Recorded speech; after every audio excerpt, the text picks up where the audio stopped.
Head of Operations at Goodbye Kansas VFX, an extraordinary leader, a VFX visionary, Ms Puja Parikh. When we are building a dream, we need to trust and we also need to have confidence in our own self. And it does not only transform. I can imagine how challenging that must have been. Building and scaling operations across multiple continents, cultures, and talent pool.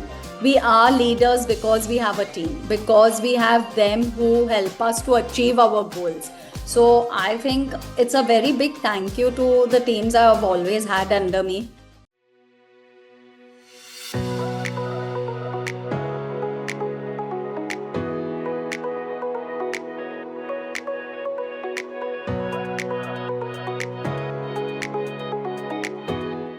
Hey everyone, welcome back to FaceTime with Leaders, powered by Directors Institute, World Council of Directors.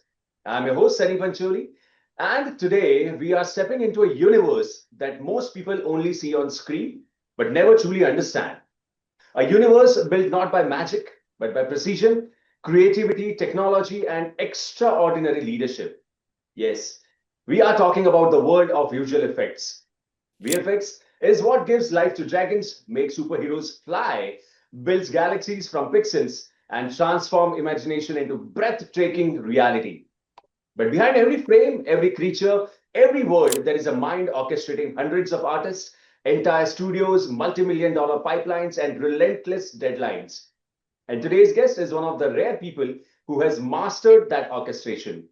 She is a global creative operations powerhouse with over 20 years of experience shaping the VFX landscape across India, London, and the US. She has built teams, scaled studios, integrated mergers, redesigned workflows, optimized multi-site pipelines, and led operations for some of the biggest names in the industry. To name a few, DNEG, MPC, Rhythm and Hues, Cinesite, and now Goodbye Kansas VFX. An extraordinary leader, a VFX visionary, a master of operations and creativity working hand in hand. Ms Puja Parikh, Head of Operations at Goodbye Kansas VFX. It is truly a pleasure to have you with us. How are you doing today? Thank you so much, Sunny, for a very beautiful and a kind introduction. It not only reflects on my journey, but also on the passion and the teamwork that this industry focuses on. Wonderful to hear that. And once again, welcome to the show. Thank you. So, as I always say, Ms. Puja, behind every leader's journey, there is that one spark, that one moment where everything begins. So let's start right there. You have spent more than 2 decades bringing stories to life through VFX, from London to LA to India. So if you look back to the beginning, how did this journey start for you? So actually, the spark came to me in mid-90s when I was in my teenage years. There used to be a magazine called Computer Arts, and I was flipping through it, and that's when I saw how your imagination can be brought into reality using digital tools. So that was one of the first time where a bulb flashed in my mind saying this is something I would like to pursue. And then of course there was Chota Chetan, there was Superman, and later little on Matrix, which actually just made sure that now this dream has to come true. And that's when I decided to go forward to US and do my master's in 2D 3D animation. And that's where the magic began in my life for this industry. My first real step in the world started in 2003 when I joined a firm called Rhythm and Hues. And I joined as a system personnel. But being in the around and in the studio, seeing people bringing life to the creatures, designing unbelievable worlds around them, it gave me the itch, and of course wanted to use my degree. And that's when I started working on a very small step on a movie called Garfield, where I started creating 3D cameras. From there was no stopping. In 2006, this career took me to London, of course, to a new country, to a new culture, to a new world of filmmaking. at the same time, it was not only a change in my personal growth as an artist, but this is where also I started evolving as a leader. This is where I got my first break to become a show lead. This is where I got my break to also relocate to India to help them set up an office in Bangalore and be one of the first few people that started the evolution of VFX in India. And of course, I worked on amazing banners like Fast and the Furious, then your Narnias, your Harry Potter. So I think it was a beautiful journey, and I have nothing to crib about. And then, of course, later in 2016, I decided to move to Bombay, close to my family. And, that's when I joined DNEG. And the journey there for 8 years has been just fabulous. And it's just been an amazing roller coaster ride. And it just continues. Indeed, that's a wonderful journey, Ms. Puja. And what really stands out is how you connected creativity with discipline and how the unpredictable world of VFX shaped the leader you are today. I think I don't know how to answer that, but I think in today's date and age, there is so much happening that every field needs some creativity, and every team, you need leaders to make sure that rhythm is going in sync. And that is where I would just explain this whole thing with one particular example, which is like a Fast and the Furious example. So, Sunny, as you know, Fast and the Furious is like orchestrating a big heist. And similarly, our jobs is something like that. So, if there is no seamless coordination, and if there is no rhythm in it, whatever we do can actually just drop dead, and it could just create a huge impact. And you will never see the beautiful pictures that you all see on the screen, and where you all will have your adrenal gushing. So it's not a very easy job. It's a job where thousands of people come together, hundreds come together, but it is a vision of a director which is briefed to us. And when the brief is given to us, of course, it's very ambitious. It feels very impossible. But that's when a group of people called previous team come together. We put a blueprint together, and we put a vision that how will we execute this, and how will we execute it in the right time, in the right budget, with the right people, with the right resource. Because it's really very important that we take up this risk, we take up this chasing race without making sure we do not anywhere fall flat. So when the plates come in, the roaring engine starts, where every artist starts doing what they are supposed to do. The asset team will build the beautiful cars, the beautiful world that you all see in the plates, which is of course scrutinized for perfection. Animators will start designing the speed and the unbelievable physics. The effects guys will unleash the fire, the debris, the crashes that you see. And of course, the lighting and the compositing teams bring it all together. That makes the magic appear on the screens. And that's where you actually forget that it was done also in VFX, right? It just seems all real. The real tension comes once when you're on a race and you come to know there is a roadblock, and this roadblock comes to us with, like in creative changes, where probably realize some shot failed, something did not go right as planned, some technical constraints. And at that point, as the leader that I am, and I have played roles in, is where I come into mission controlling, where I reallocate resources around the studios. I work with global teams across time zones to make sure these fast decisions are taken to protect the quality and the delivery time. So at the end of the day, our job seems very simple to define, but it's very hard to execute, because we need to make the impossible that feels real. And it tells a story that makes VFX remain invisible. So that's in a nutshell how I would describe. Absolutely. That's a fantastic first start to this conversation. And let me move fast and furious to my next question. So, as head of operations, you are responsible for overseeing everything from creative execution to ensuring timelines and budget align.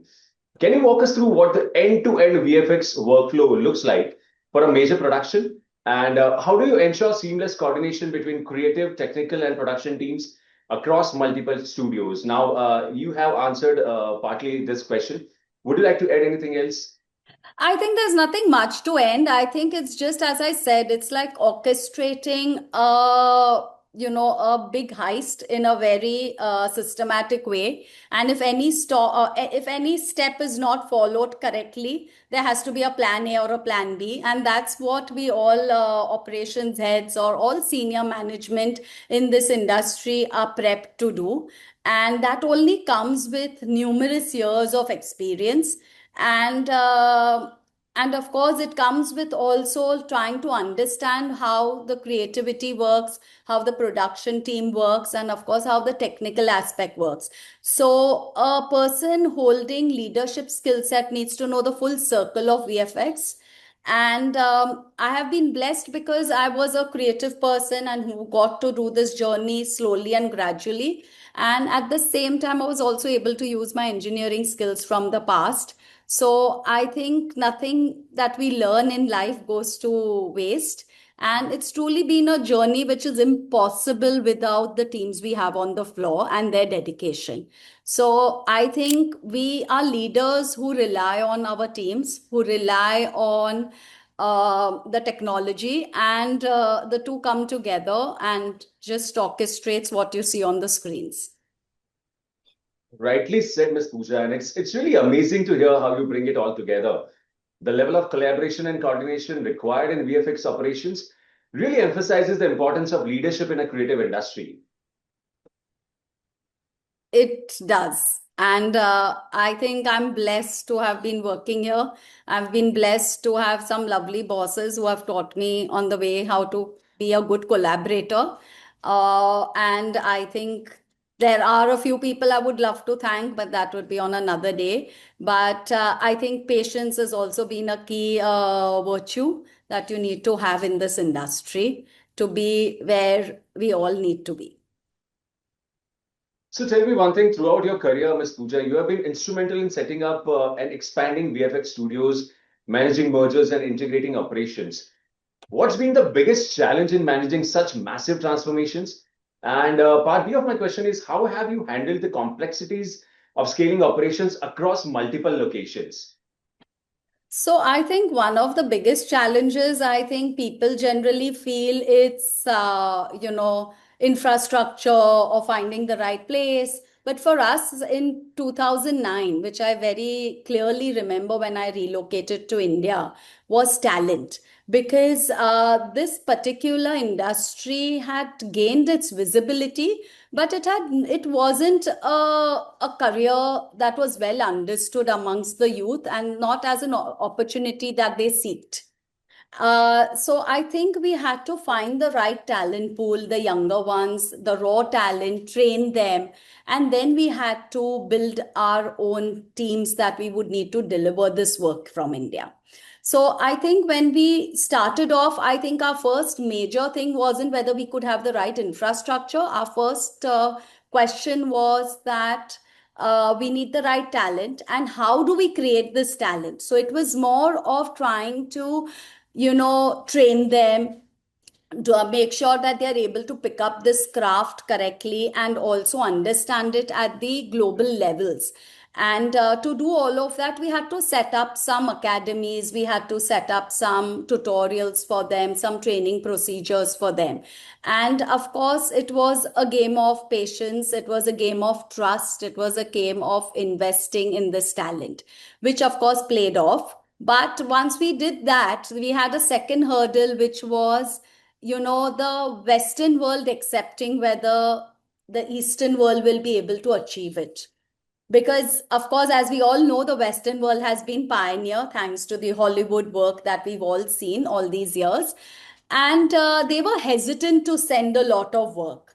And one of the reasons they were hesitant, because when you are scaling up in a team in another country, means you will be shrinking in that country, right? So they were really upset about it. And it was again another challenge for me, especially because I was a part of those teams. I was a part of the Western team. That's where I grew and became what I am today.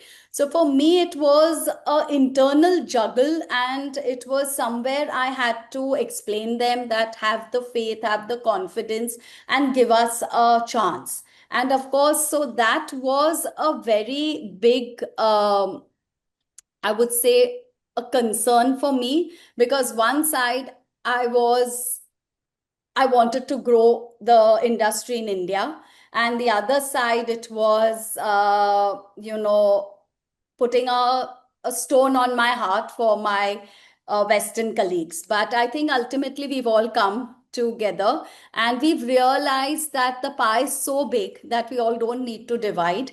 I mean, we only need to learn to divide, because everybody is getting its fair share. And luckily, we didn't have to shrink a lot. So I think it was a win-win situation. I think the new challenge that now we are facing, of course, is the AI world, which I think every industry is facing it. It's not just VFX. But I think as a leader, I have learned that we need to respect each other. We need to respect the cultures. We need to respect each one's capabilities. And when we are building a dream, we need to trust, and we also need to have confidence in our own self. And it does not only transform you in your current time, but it transforms you as an overall personality, making you forget what you've done in the past, but at the same time, what you're going to do in the future. Absolutely, Ms. Pooja, and I can imagine how challenging that must have been. Building and scaling operations across multiple continents, cultures, and talent pool. So, really great, incredible. Cool. Thank you so much. I'm sure on your side you have your own challenges, and I think it would be great if there was anything common between what I said and you said. Absolutely, there are many things common. But yes, now taking the conversation ahead, talking about the technology and its challenges. Of course, VFX studios have to stay ahead of the curve in terms of technology. So, you have worked with some of the most advanced tools and platforms in the industry, like 4K HDR workflows to integrating cutting edge technologies. What role does technology play in optimizing VFX production? And how do you keep your teams prepared for technological changes in a fast-paced environment like this? So, technology isn't just a support function in VFX. It is actually the backbone that determines how smoothly we can operate, how quickly we can scale, and also how we can push our creativity and our quality. So, every major shift in our industry, from pipeline architecture or rendering systems, directly impacts our efficiencies, our collaborations, and our artist experiences. I can give you one very simple example. I think when I started in this industry, we used to be a Windows-based platform. And with the growing needs and the requirements, we've all moved to a USD pipeline. So when you shift from one way of a pipeline to another, there is certain restructuring required. There is certain changes required. And that shift wasn't just a software update, but it's a fundamental restructure: how departments will share data, how assets will travel through the pipeline, and how teams across locations can collaborate together. So when this happens suddenly, the artists need to be more open. The artists need to be able to understand this is an interoperable ecosystem that supports them real time with real changes. And also it reduces the dependency of the rigid file structures. But while you're making this transition, there's a lot of planning, there's a lot of retention going on, there's a lot of empathy and a lot of positive uh, changes that have to be felt and established on the floors, because artists are used to their old ways, their old approaches, and they feel that, okay, if I don't succeed, what happens? And that's where people like us have to play our roles and try to comfort them and say that we are going to train you, we are going to upskill you, we are going to keep you prepared for it. We do build contingency where things, if they fail, how will we be able to go back to our older approaches? So all of this is a huge work of collaboration, a huge work of working together. And at the end of it, I think the challenges never stop, right? From one challenge you will come to another. As I just said before, AI is something coming up, and of course there's a whole scare that how will this industry go ahead. So this industry went through a writer's strike, this because of the AI. This industry is now going through a reshaping because of AI. And of course, it leaves us a thought process that will these jobs be there, or will AI do the magic? But we all are forgetting that AI can only help to a certain level. We will need artists to orchestrate what we do. We will need new brains to think about new ways of approaching.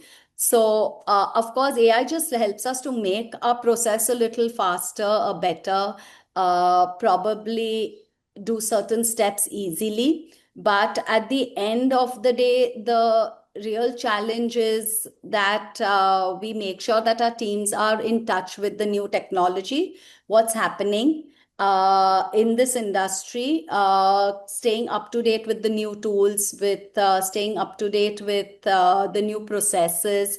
So there's a lot of training that happens. Every studio around the globe has its own training centers where we make sure the teams feel that they are in touch, because this is not a subject that you can go out and learn on your own. This is a subject which I think the experts within the firm have to teach you. So there are three key principles that I feel that each firm or everyone needs to follow. One is making sure we have a continuous learning. Second is designing a future with a foolproof pipeline. And thirdly, making sure that there are more than enough technical leaders who can guide and take this change forward. Ultimately, technology is just not chasing innovations for its own sake. It is also about building an operational ecosystem where creativity can flourish, the teams feel supported, and during the change, and where we stay ahead and not just adopting to the new tools, but preparing for a thriving future. Absolutely, Ms. Puja. And it's clear that staying ahead of the curve isn't just about adopting new tech. Yes, it's Yeah. about training your team and preparing them for the future. Absolutely. Right. Great. All right. So let's move on to the next segment of questions. But before we do that, this is my favorite part of the podcast. This is called as rapid fire round. So, quick questions, short answers, no overthinking, just the first instinct that strikes your mind. So are you up for it? It reminds me of Coffee with Karan. I'm very sorry to say, but this might Absolutely. be Coffee with Sunny. Yes. So what's the first thing you do when you wake up in the morning? The first thing when I wake up in the morning, I just thank the universe for another beautiful day ahead. Great. What's your comfort food after a long day? It's a little bit unhealthy, but I think it's a true comfort. It's a bowl of masala. It's a bowl of flavor. It takes 2 minutes, and that's Maggie. Okay. Right. If you could travel anywhere in the world right now, where would it be? It would be the jungles of India, especially Tadoba and Kana. It's been my second home. That's one place where I can truly release all my stress and say I get a digital detox. Wow. Great. Next question. What's one hobby or activity that instantly relaxes you? I would say it's creating an art piece or baking something in the kitchen. Okay. A movie or show you can watch over and over again without getting bored. Tom and Jerry never makes me forget how to laugh and smile. Absolutely. Masterpiece, mine favorite too. Yeah. Okay, what song is your go-to when you need a mood boost? Uh, Honestly, I can hear to any type of music and it just bumps up my mood. It just brings the rhythm that is somewhere felt lost. Any favorite artist?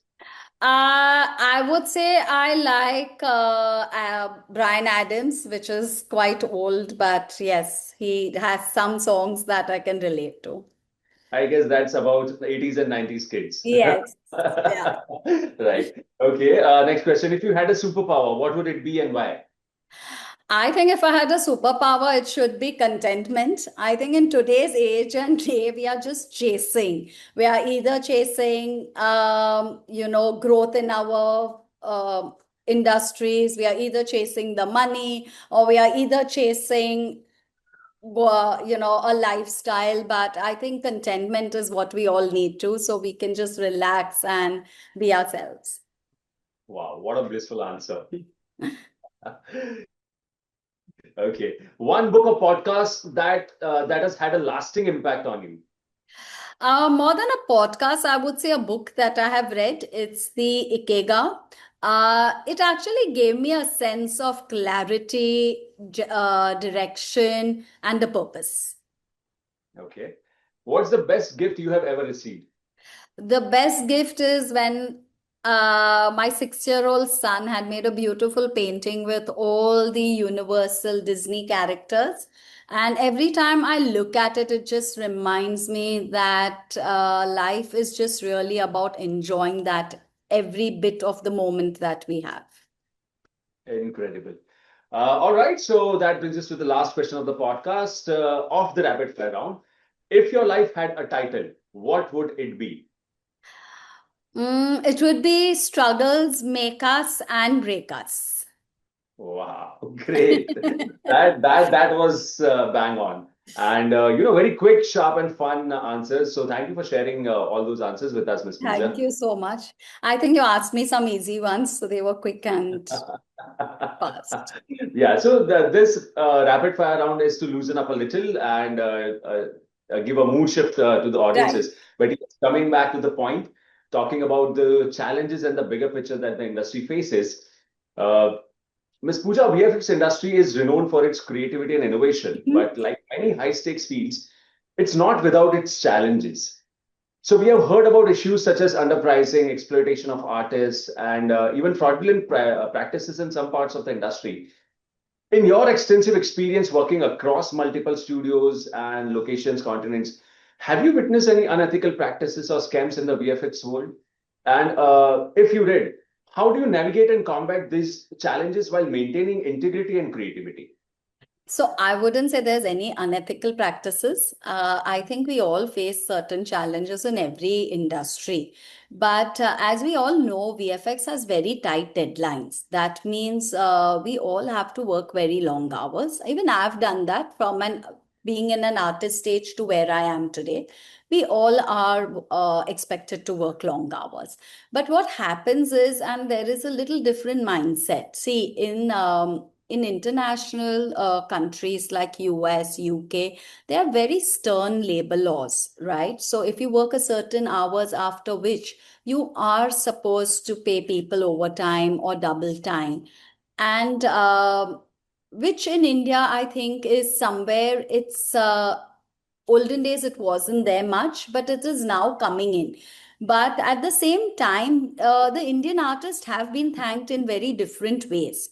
So they are thanked either with growth, they are either thanked with appreciations, they are either thanked by compensating extra holidays while when they work long hours after the shows are over.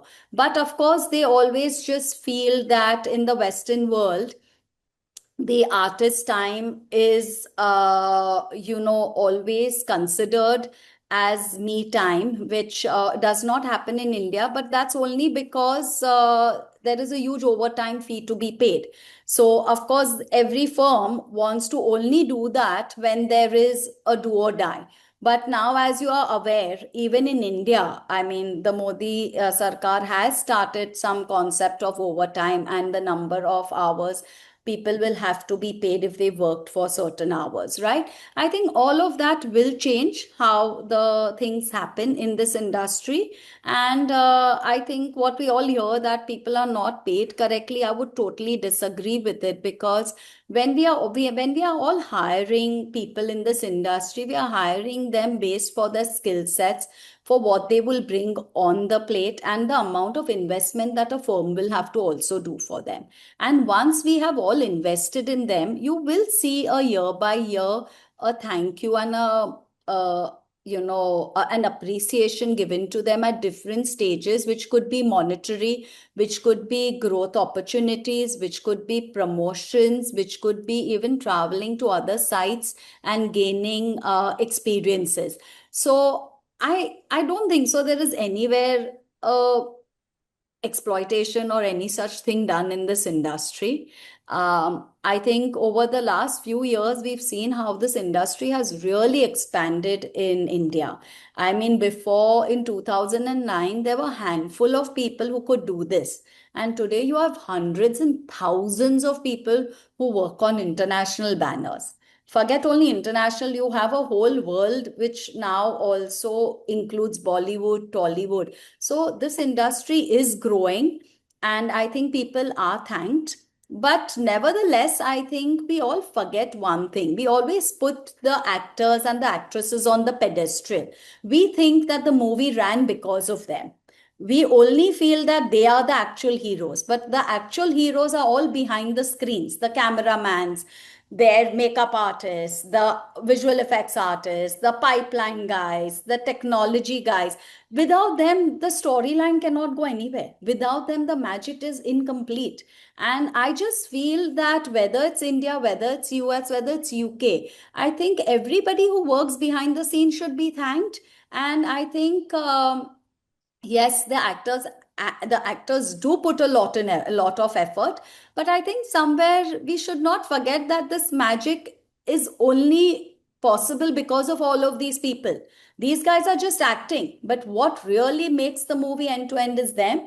And I will be always trying to fight for my teams. I will be always trying to protect them, and I would always want that they are respected and that they are also thanked on the bigger screens. They are also valued, and I think that is a very key requirement uh, for anybody who works. We all work for two important things: growth and recognition. And I think this industry is moving towards it.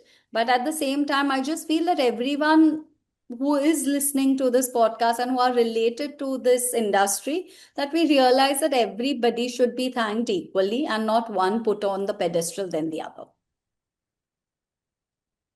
So I hope Beautifully I put, Ms. answered your question, and yeah. Absolutely beautifully put, Ms. Puja. That was such an honest and necessary window into a side of the industry people rarely talk about. And the way you balance the tough realities with the choices you have made to protect your teams shows the kind of leadership that actually shapes culture.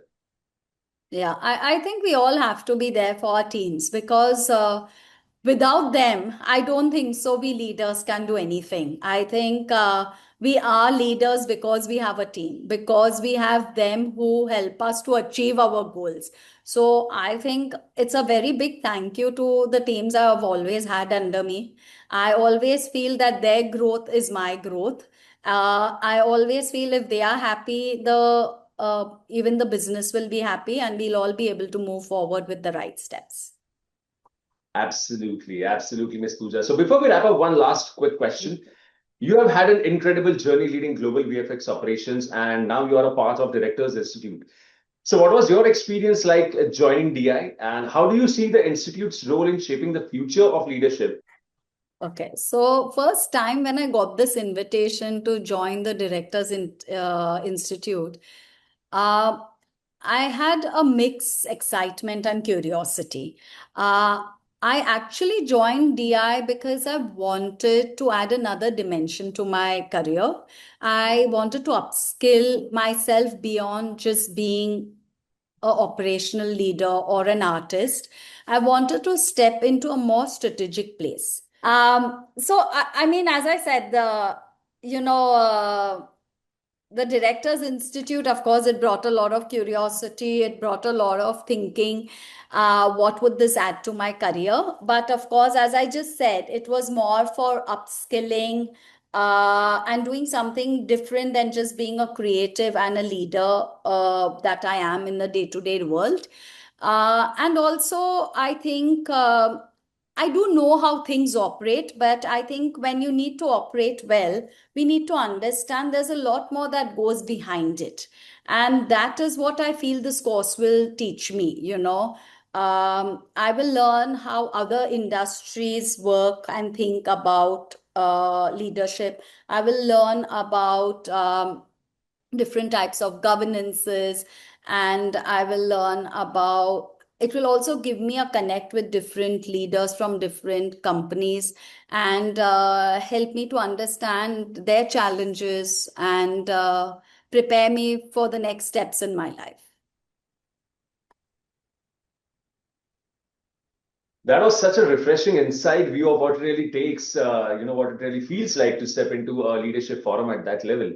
And the way you described the mix of uncertainty, discovery, and eventually clarity makes the journey sound both honest and incredibly inspiring. Thank you. But let me tell you, Ms. Pooja, this has been such an insightful conversation. From navigating the complexities of global operations to maintaining a steadfast commitment to ethics and values, your journey is a true testament to the power of strong ethical leadership in the creative industries. So, thank you so much for joining us today. And Thank, it has been an absolute pleasure hearing about your experiences, your lessons, and your vision for the future of VFX and creative operations. Thank you. thank you so much, Sunny. I think you made it very easy. Thank you. Thank you once again, Ms. Pooja. And to our listeners, I hope today's episode not only gave you a glimpse into the world of VFX, but also inspired you to think about the importance of leadership that's grounded in values and integrity. I'm your host, Sunny Pancholi, signing off for now. Until next time, stay curious, keep learning, and lead with purpose. Thank you so much. Have a nice time.